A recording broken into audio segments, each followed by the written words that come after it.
Y ahora igual, nosotros no estamos en guerra, no tenemos nada que ver con esa guerra. Sin embargo, esa guerra la vamos a pagar también nosotros. ¿Por qué? Porque así son las reglas mundiales. Y las decisiones de los países poderosos las pagan todos, incluyendo, por supuesto, los países no poderosos, los países pequeños como nosotros. A todo eso se le suma el conflicto de Rusia, Ucrania y la OTAN. Y eso viene a montarse sobre las demás crisis. Independientemente de que no hubiera habido conflicto, ya había crisis. Pero lo que hace este conflicto es agravar la crisis. Y luego, un conflicto de por sí trae crisis. Por ejemplo, cuando Estados Unidos invadió Irak, hubo una subida en los precios del petróleo porque se quemaron los pozos petroleros. Pero ese era una crisis únicamente derivada del conflicto. Es decir, todo conflicto trae una crisis intrínseca. Si hay un país que bombardea a otro país, pues ese país, la producción de ese país se detiene. Hay una crisis intrínseca al conflicto. Pero en ese momento no hubo sanciones. Entonces, solo existió la crisis derivada del conflicto per se. Ahora no, ahora sí hubo sanciones contra Rusia. Entonces viene la crisis no solo derivada del conflicto per se, sino derivada de las sanciones impuestas a una potencia mundial. Y el día de anteayer, el presidente Biden, el presidente de Estados Unidos, dijo de que iba a prohibir la importación de petróleo ruso, lo cual es una sanción. Se la separo de las sanciones porque en las otras miles, son creo que 3.000 sanciones las que se pusieron a Rusia, es la cantidad más grande, 5.000. 5.000 sanciones es la cantidad más grande de sanciones impuestas a algún país en la historia. Se le pusieron 5.000 sanciones, pero esas 5.000 sanciones, la mayoría de países de Europa no quisieron acompañar la sanción 5.001, que era la de poner una prohibición de la importación de petróleo y gas, porque como dijo el primer ministro alemán, si cortamos el ingreso de petróleo y gas de ruso, en 2 días nuestros trenes ya no van a caminar. Y entonces Europa no quiso acompañarlo, pero Estados Unidos las impuso, por eso las separó de las sanciones, porque la sanción ya es una sanción directamente a un producto que está directamente en la cadena de suministros. Si pueden pasar a la siguiente, por favor. ¿Dónde estábamos? Bien, entonces está la tensión entre Rusia y Occidente, el impacto económico global y la crisis en la cadena de suministros mundial. Y eso ha impactado todo. Ha impactado el petróleo directamente, el precio del petróleo, ustedes lo han visto, incluso llegó a topar los $140, aunque inmediatamente bajó, no podía mantenerse. No es tan fácil que se mantenga en el mercado en $140 cuando antes estábamos escandalizados porque había llegado a 70. Eso está impactando el precio de la energía por razones obvias. Mucha de la energía se produce con petróleo, la que no se produce con petróleo, mucha de ella se produce con gas natural, que es un hidrocarburo, es un primo del petróleo. Ha impactado también el precio del gas propano. La gente que no sabe que el gas propano se llama GLP. El GLP significa gas licuado de petróleo, es decir, es básicamente un derivado del petróleo. Y ha impactado el precio de los fertilizantes, que básicamente lo que hace eso es impactar el precio de la mayoría de alimentos, por lo menos todos los que son sembrados, y no solo los sembrados, sino también los de los animales que consumen el alimento sembrado. También ha impactado directamente el precio del trigo, ya vamos a ver por qué lo ponemos aparte, si no solo ha impactado el trigo, por supuesto, ha impactado casi todos los alimentos, pero ha impactado además el precio del trigo, ha impactado especialmente el precio del aluminio y el níquel, y está impactando el transporte aéreo y marítimo aún más de lo que ya estaba impactado antes. La siguiente, por favor. No sé si... Bueno, aquí hay un ejemplo del petróleo. Ustedes recuerdan que en diciembre ya estaba cara la gasolina. No es una cosa que empezó ahora. La gente dice, no, pero ya antes estaba caro todo. Es correcto. Si ustedes ven, en diciembre 1, la gasolina estaba en $65 el barril. Y empezó a subir. Rápidamente llegó a 70 y se empezó a mantener. Incluso llegó hasta los $80. Luego, ya este año, llegó a los $90. Y pues todos estábamos escandalizados cuando llegó a $90. Y luego llegó a $100. Pero estaba como en $90 más o menos cuando inició el conflicto entre Rusia y Ucrania. Y ustedes pueden ver cómo se disparó, rozó los $140.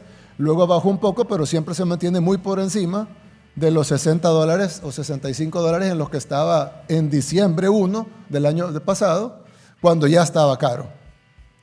Este es el West Texas Intermediate, que es uno de los petróleos que se toman de referencia. El otro es el Brent, que también es un poco más caro, pero tiene más o menos la misma trayectoria. Empezó con 70 en diciembre del 2001, ya venía alto.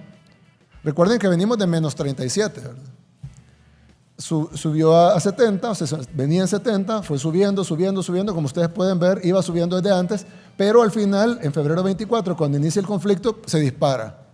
Rosa también, precios jamás vistos y luego baja un poco, pero la trayectoria es al alza y a unas alzas que no se habían visto desde el año 2008, hace 14 años. Este es el precio del maíz. Ya está menos afectado que el petróleo, pero como ustedes pueden ver, había claramente un alza. No es que venía de un precio barato, ya estaba claramente un alza. Y ahora con el conflicto pues se ha incrementado aún más, porque Ucrania es uno de los productores de maíz más grandes del mundo. La siguiente, por ejemplo, el trigo está más afectado. Y el trigo, pues de ahí viene el pan y un montón de productos que se fabrican con trigo, cereales, etc. Y como ustedes pueden ver, ha sido un incremento exorbitante. Esto es porque ambos, tanto Rusia como Ucrania, son de los exportadores de trigo más grandes del mundo. Entonces tocó, como está ahí el trigo, el mayor exportador de todo el mundo es Rusia, de trigo. Y tanto el conflicto como las sanciones golpean directamente al mayor exportador de trigo. Pero para postre, el quinto mayor exportador de trigo del mundo es Ucrania. Que pues, por supuesto ahorita su exportación ha de estar en un mínimo, si acaso. Si acaso están produciendo y si acaso no sobra para el consumo interno. Y además no sale, la producción, la exportación se debe ido casi a cero. Y en el caso del maíz, que está menos afectado, es porque Ucrania es el cuarto mayor productor de maíz del mundo. Pero en el caso del trigo, tanto el primero como el quinto están en guerra. Ojo, que todo esto ya veníamos de las otras crisis que se han ido montando. Gracias. El petróleo subió casi de inmediato. Y el petróleo sube no solo por la producción, sino tiende a irse a petróleo, bonos, dólares, son las que suben cuando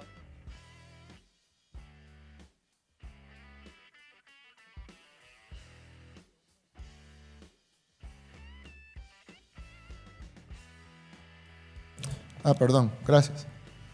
El petróleo está todavía más golpeado, no solo porque ya viene golpeado, ustedes vieron la trayectoria, luego las sanciones, luego el conflicto, luego las sanciones directas, pero hay algo más grave todavía. Y es que ustedes pueden ver en ese gráfico que Rusia es el segundo mayor exportador de petróleo del mundo. Hasta ahí se ve grave. Y es que el conflicto directamente solo afecta al segundo mayor exportador de petróleo del mundo. Pero el problema es que los líderes de Arabia Saudita y de Emiratos Árabes Unidos no quieren tomarle la llamada al presidente de Estados Unidos. Entonces, eso saca de la ecuación de poder incrementar la producción al primer exportador de petróleo del mundo, que es Arabia Saudita. Básicamente no quiere hablar con Estados Unidos, y ellos mismos lo están diciendo. Rusia, que es el segundo, y el quinto, que es Emiratos Árabes Unidos. Entonces, a Estados Unidos solo le ha quedado su propio petróleo, el que tienen en su tierra y el que tienen en la tierra que tienen invadida.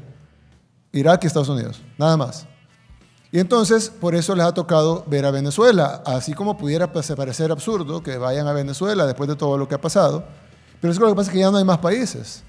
Obviamente hay más países productores de petróleo, pero para poder suplir la producción de Rusia solo habían dos países que lo podían hacer, Arabia Saudita y Emiratos Árabes Unidos. Ellos lo pueden hacer mañana si quieren, pero ellos le dieron la espalda y no lo quieren hacer.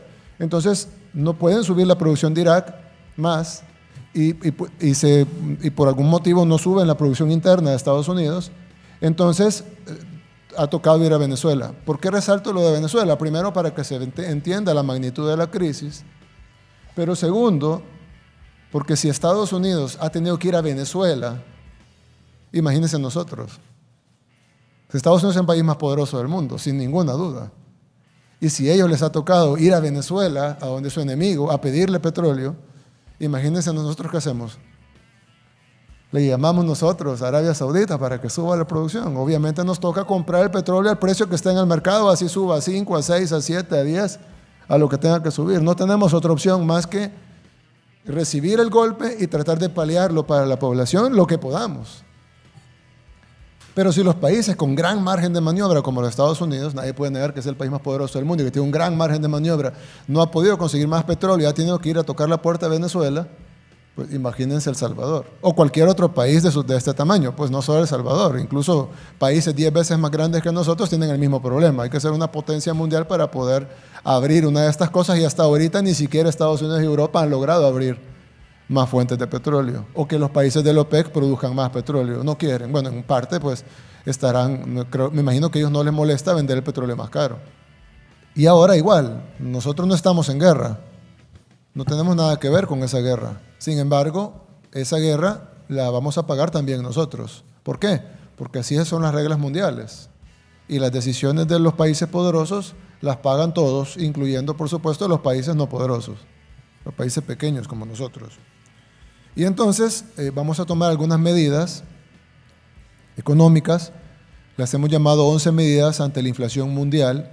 Esto no tiene nada que ver con los 10 impulsos económicos, para que no nos vayamos a confundir, eso continúa y esos son los 10 impulsos económicos para hacer crecer la economía, no tiene nada que ver, sino que son medidas directas para tratar de paliar la inflación mundial.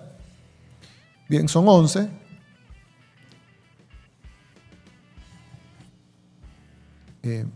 Son 11 medidas. La primera, vamos a suspender inicialmente por 3 meses. Digo inicialmente porque esperamos que se estabilice por lo menos la guerra entre Rusia y Ucrania en 3 meses. Pero si no, pues tenemos que tomar otras medidas. Pero la primera medida es la suspensión por 3 meses del impuesto del Fondo de Estabilización para el Fomento Económico, lo que el FEFE, lo que mucha gente coloquialmente llama el impuesto de guerra. El impuesto de guerra pues se puso para financiar la guerra. Cuando terminó la guerra se puso para financiar la reconstrucción de la guerra. Y pues nunca se terminó de reconstruir, pero lo importante fue de que luego se utilizó para pagarle a los veteranos de guerra. Es más, esto va a traer un beneficio, después explico lo de los veteranos. Eso va a traer un beneficio directamente de 16 centavos en el precio del galón de combustible. O sea, el combustible, una vez aprobado esto va a pasar por la Asamblea, ¿correcto? Esto hay que llevarlo mañana y hay que pedirles que hagan una sesión especial y se apruebe con dispensa de trámite para que salga rápido. Y creo que tendremos la buena voluntad de la Asamblea, la ventaja de tener una Asamblea fin y no una Asamblea como la que teníamos antes, pero creo que eso va a ser aprobado rápido y que la gente pueda sentir esto en el bolsillo ya el lunes, va a más tardar. Eso va a reducir 16 centavos en el precio del galón de combustible. Ahora, esto no quiere decir que el combustible no va a seguir subiendo. Eso quiere decir, porque alguien va a decir, después va a bajar y luego vuelve a subir y, solo lo bajaron un rato. No, lo que pasa es que nosotros no controlamos el precio del galón de combustible.